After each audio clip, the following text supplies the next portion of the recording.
This is not about waiting for the perfect moment. It's about creating it. 14 days may not seem like much, but it's enough time to prove something important to yourself, that you are capable of change, that you can break patterns, that you can take control. Day one begins with awareness. Look at your habits, your routines, your mindset, not with judgment, but with honesty. You can't change what you refuse to see. The truth may be uncomfortable, but it's also the starting point of transformation. By day 3, resistance will show up. Your mind will try to pull you back into old patterns. It will offer excuses that sound reasonable. You're tired, you'll start tomorrow, this isn't working. This is the moment most people quit, not because they can't continue, but because they listen to the wrong voice. The key is simple: act anyway. Around day 7, something shifts. The actions that once felt forced begin to feel natural. Not easy, but familiar. You start to see small results. Maybe it's more energy, more clarity, or a sense of control you didn't have before. This is where momentum begins, but momentum is fragile. By day 10, the challenge isn't starting, it's sustaining. This is where discipline becomes your foundation. You stop negotiating with yourself. You stop asking how you feel. You simply do what needs to be done. By day 14, the real transformation isn't just in what you've achieved. It's in who you've become. You've proven that excuses don't control you, that action matters more than emotion, that consistency beats perfection. And here's the truth: the 14 days were never the goal, they were the proof. Proof that you can continue, proof that you can build something bigger, proof that change is not something you wait for, it's something you create. No excuses, just action. Most people begin at the surface. They focus on what needs to be done, what goals to chase, what habits to build, what outcomes to achieve, but starting with what is like building a structure without a foundation. It may stand for a while, but the moment pressure arrives, it cracks. The real difference between those who persist and those who quit is not talent, resources, or even opportunity. It is clarity of purpose. When you start with why, everything else begins to align with intention instead of impulse. Your why is the reason you get up when it's inconvenient. It's the voice that speaks louder than your excuses. Without it, even the simplest tasks feel heavy. With it, even the hardest challenges feel meaningful. People often underestimate how powerful purpose is because it doesn't produce instant visible results, but internally, it reshapes everything. It changes how you interpret struggle. It transforms obstacles into part of the journey rather than signs to stop. When you start with what, you rely on motivation. And motivation is unreliable. It rises and falls based on mood, environment, and external validation. But when you start with why, you create something deeper than motivation. You create commitment. Commitment does not ask how you feel. It demands action regardless of circumstances. That is where real transformation begins. Think about the moments you've quit something. It wasn't always because it was too hard. More often, it was because it stopped feeling important. The connection between your actions and your purpose was weak or unclear. That gap is where excuses grow. That gap is where discipline fades. When your why is strong, that gap disappears. Every action becomes connected to something bigger than the immediate discomfort. Starting with why also brings clarity. It forces you to question your direction instead of blindly following routines. It helps you eliminate distractions because not everything deserves your energy. When your purpose is defined, saying no becomes easier. You stop chasing everything and start focusing on what truly matters. That focus is what separates movement from progress. There is also a level of resilience that comes from purpose.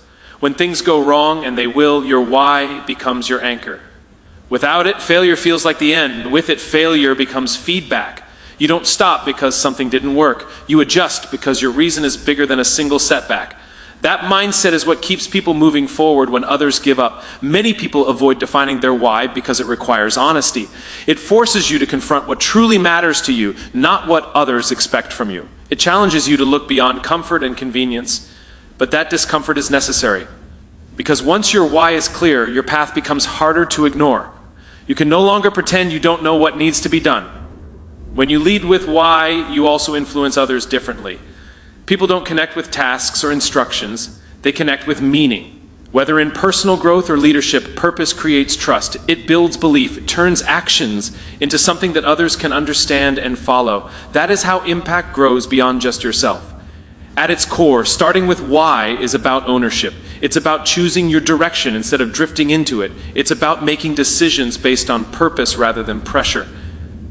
And once that shift happens, everything changes. Your actions gain weight, your time gains value, your effort gains direction. Most people wait to feel ready.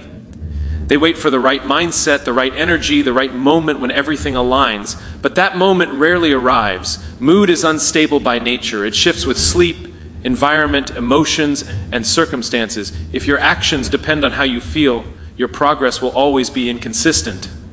Discipline, on the other hand, removes that uncertainty. It replaces emotion with intention and creates a system where action happens regardless of internal resistance. Discipline is not something you are born with. It is something you choose repeatedly, especially when it is inconvenient. It is easy to act when you feel motivated. It is easy to start when excitement is high. But the real test comes when that initial energy fades. That is where most people stop. Not because they lack ability, but because they lack a decision that is stronger than their feelings. When you treat discipline as a decision, you shift the power back to yourself. You stop negotiating with your excuses. You stop asking questions like, do I feel like it today? And replace them with, is this necessary for where I want to go? That single shift changes everything. It turns your actions into commitments rather than options. And commitments don't depend on comfort. There is a hidden strength in doing things when you don't feel like it. Each time you act despite resistance, you reinforce a new identity. You begin to see yourself as someone who follows through, someone who doesn't rely on mood, someone who shows up regardless of circumstances. That identity becomes more powerful than any temporary feeling. Over time, it shapes your behavior automatically. Mood often lies. It tells you that rest is more important when what you really need is consistency. It tells you that starting tomorrow will be easier even though tomorrow carries the same challenges. It convinces you that skipping once won't matter even though patterns are built on repetition. Discipline cuts through that noise. It doesn't argue with mood. It overrides it. There is also a level of freedom that comes with discipline. At first, it feels restrictive. It feels like you are forcing yourself into routines and structures. But over time, it becomes the very thing that creates space in your life. When you are disciplined, you waste less time deciding, less energy debating, less effort recovering from inconsistency. You move with clarity and direction instead of hesitation. People often misunderstand discipline as something harsh or rigid. But in reality, it is a form of self-respect. It is a way of proving to yourself that your goals matter, that your time matters, that your potential is worth the effort. It is not about perfection. It is about showing up again and again, even when the outcome is uncertain. Every time you choose discipline over mood, you are building momentum. It may not feel significant in the moment, the results may not be immediate, but those small decisions accumulate. They create a pattern of reliability that eventually leads to progress, and progress, no matter how small, reinforces the decision to continue. The challenge is not understanding discipline. Most people already know what they need to do. The challenge is acting without waiting for the right feeling. Because the truth is, the feeling often comes after the action, not before it. Once you start, resistance fades. Once you move, momentum builds. But that first step requires a decision, not a mood. When you fully accept that discipline is a choice, you stop being controlled by temporary emotions. You stop giving your feelings authority over your actions. Instead, you act based on purpose, direction, and commitment. And that is where real consistency begins. Most people believe their biggest limitation is time. They say there aren't enough hours in the day, that their schedule is too full, that life demands too much. But the truth is harder to accept. It's not that time is missing, it's that focus is scattered. Everyone operates within the same boundaries of time, yet the outcomes are drastically different. The difference is not in the hours available, but in how those hours are used. Time is fixed. Focus is a choice. And that choice determines everything. When your focus is divided, your effort becomes diluted. You start many things but finish very few. You move constantly but make little progress. Distractions feel small in the moment, but they accumulate into lost opportunities. A few minutes here, a quick scroll there, a shift in attention that seems harmless. But over time, these fragments of distraction take more from you than you realize. Not just time, but clarity, energy, and direction. Focus is not about doing more. It is about doing less, but with intention. It requires you to decide what truly matters and commit to it fully. That means saying no more often than you say yes. It means eliminating tasks that feel productive but don't move you forward. It means recognizing that not everything deserves your attention. There is a cost to every distraction. Even when you return to your task, your mind is no longer in the same state. You lose momentum. You lose depth. You lose the ability to fully engage. And without deep focus, your work becomes surface level. You may complete it, but it won't be your best. Many people confuse being busy with being effective. They fill their day with activity and mistake it for progress. But activity without focus is just noise. It creates the illusion of movement while keeping you in the same place. True progress requires concentration. It requires the ability to stay with something long enough to see it through. Focus also demands discipline. Not the kind that forces you to work endlessly, but the kind that protects your attention. It's about setting boundaries, not just with others, but with yourself. It's about choosing not to engage with things that pull you away from your priorities. And that choice has to be made repeatedly, especially when distractions are easy and accessible. There is also a level of discomfort in focus. When you remove distractions, you are left alone with the task. There is no escape, no quick break to shift your attention. That discomfort is often why people avoid focus. But within that discomfort is where real work happens. It is where ideas develop, where problems are solved, where progress is made. Clarity grows out of focus. When your attention is consistent, your thinking becomes sharper. You begin to see patterns, connections, and opportunities that were hidden before. Your decisions improve because they are based on deeper understanding rather than scattered thoughts. Focus is also what turns limited time into meaningful results. A single hour of uninterrupted attention can produce more value than several hours of distracted effort. It's not about how long you work, it's about how well you work during that time. The challenge is not understanding focus, the challenge is protecting it. In a world designed to capture your attention, maintaining focus requires intention. It requires you to take control of where your energy goes instead of letting it be pulled in every direction. When you shift from seeking more time to strengthening your focus, everything changes. Your work becomes more deliberate, your actions become more aligned, your results become more consistent, and you begin to realize that time was never the limitation. Attention got comfort feels safe, predictable, and controlled. It gives you a sense of stability, a place where effort is minimal and risk is low. But that same comfort quietly limits your potential. It creates routines that require little thought and habits that demand no challenge. Over time, what feels like security becomes restriction. You stop stretching, stop exploring, stop evolving. Growth cannot exist in a space where nothing is being tested. The problem with comfort is not that it feels good. The problem is that it convinces you that where you are is enough, even when you know you are capable of more.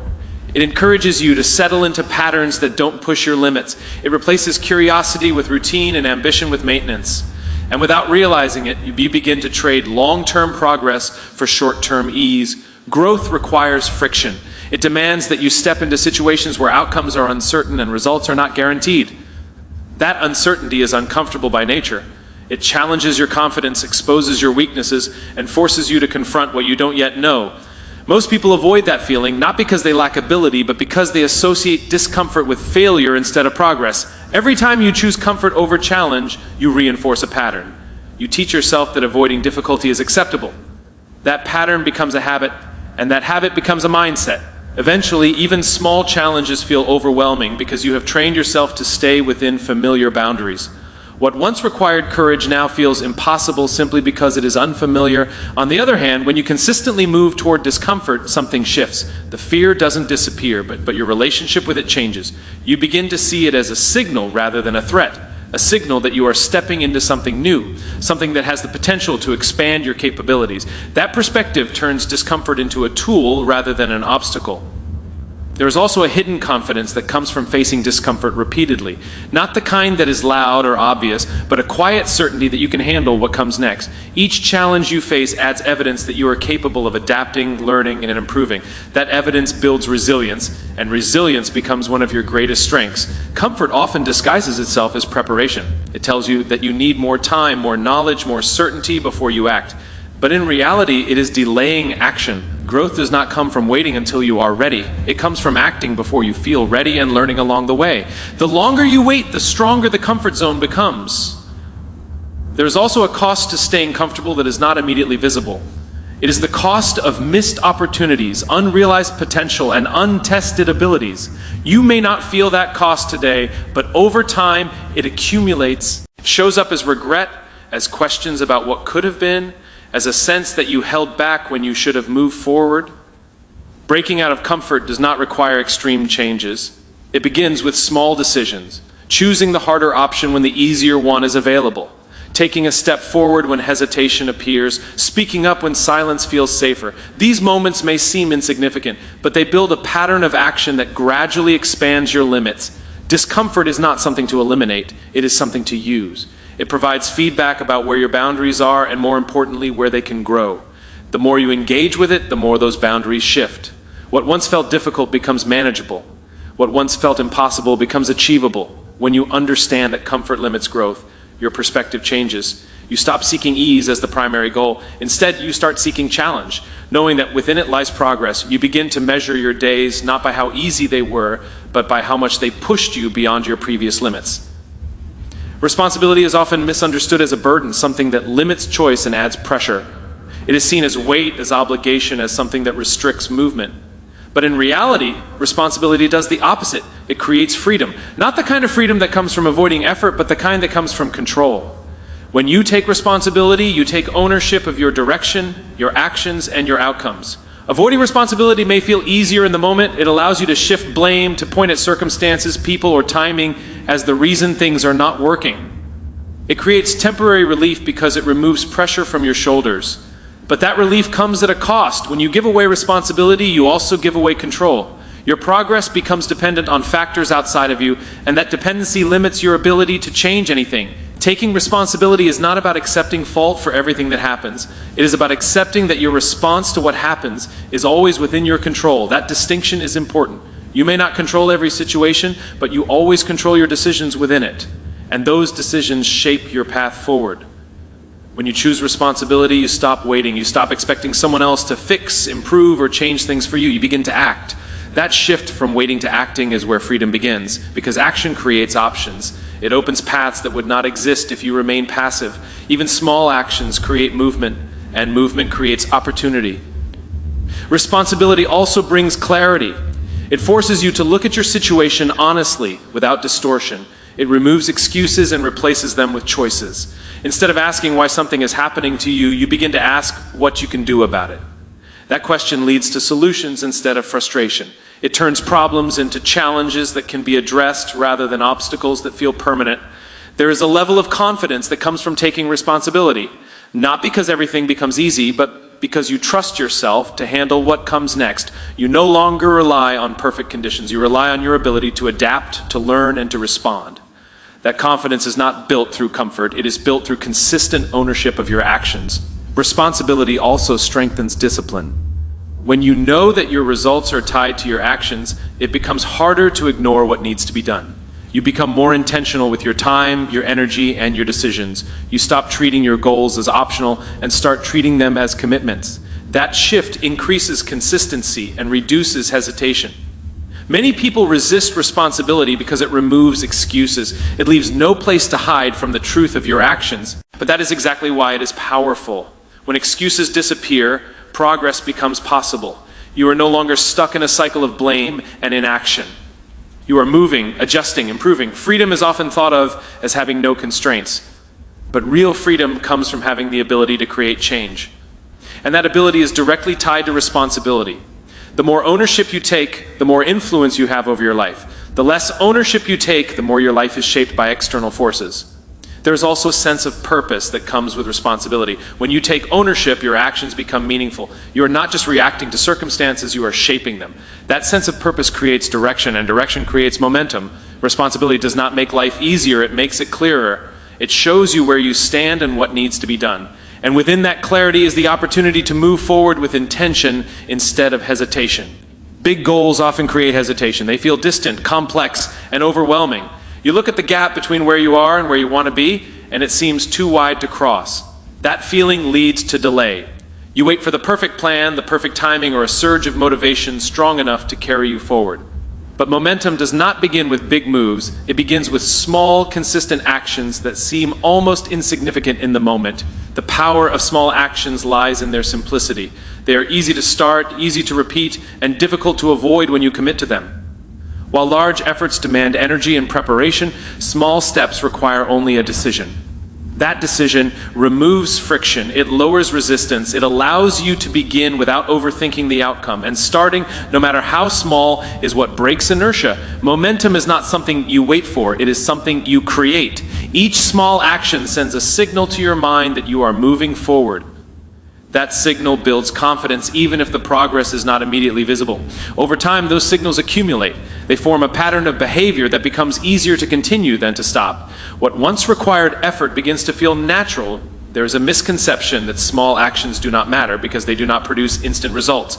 But progress is not always visible at the start. It happens beneath the surface in the form of improved habits, sharper focus, and stronger discipline. These changes are subtle, but they are foundational. They prepare you for larger challenges by building the consistency needed to handle them. When you rely on large bursts of effort, your progress becomes inconsistent. You push hard for a short period, then slow down or stop completely. That cycle creates frustration because the results never match the effort. Small actions break that cycle. They create a steady rhythm that keeps you moving regardless of external circumstances. Consistency replaces intensity as the driving force. Small actions also reduce the fear of failure.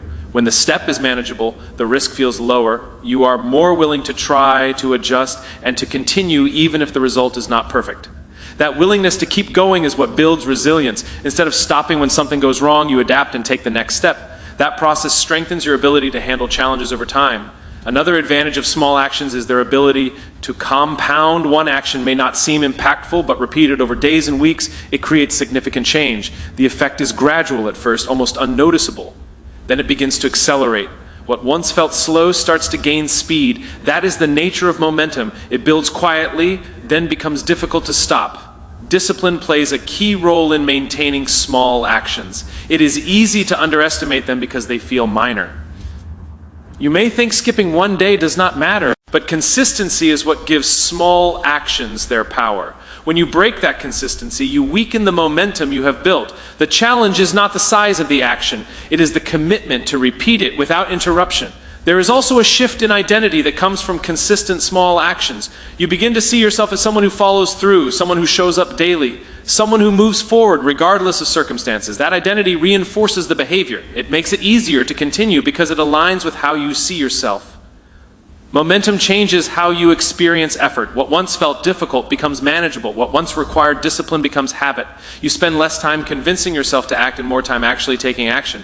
That shift increases efficiency and reduces resistance. Small actions may not feel powerful in isolation, but together they create a force that is difficult to stop. They build a foundation of consistency, discipline, and resilience that supports long-term progress. And once that momentum is established, it carries you forward with less effort than it took to begin.